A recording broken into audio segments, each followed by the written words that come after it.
qui fixe les prix. Qui fixe ces prix, qui fixe tous ces payages, on ne sait même pas. Il est surnommé le président des jeunes en Côte d'Ivoire. En quelques mois, Jean-François Kouassi est devenu le symbole de la jeunesse à la conquête du changement, de celui qui n'attend pas qu'on lui donne le pouvoir avant d'agir. Ouais, après le relais. Le leader des élus au service du peuple est candidat aux législatives en Côte d'Ivoire. Récemment, son dossier pour la présidentielle d'octobre 2025 a été rejeté pour non-paiement de caution. Mais pourquoi, en Côte d'Ivoire, l'entrée en politique de Jean-François Kouassi suscite curiosité et force l'admiration? Analysons le contexte actuel du pays.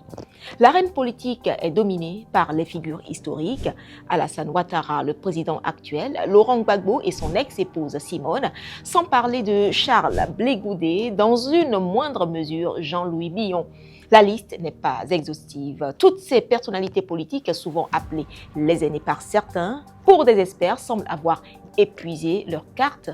Face à la question des besoins sociaux, des attentes économiques et celles liées à l'insertion professionnelle. Deuxième constat, dans l'arène politique ivoirienne, le désengagement de la jeunesse. Ce désengagement est souvent observé dans les urnes.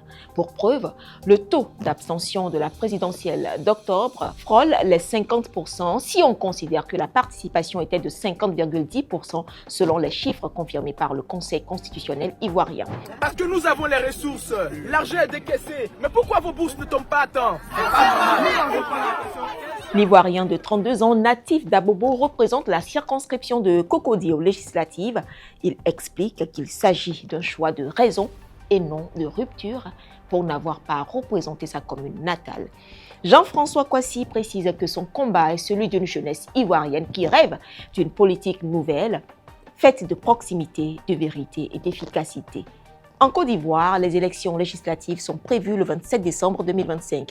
Les 1143 candidats retenus devront être à jour de leurs obligations fiscales et s'acquitter d'un cautionnement fixé à 100 000 francs CFA. Cette année, hormis les partis politiques traditionnels, 669 candidats indépendants vont se disputer les 255 sièges en jeu au Parlement, face souvent à des politiciens chevronnés.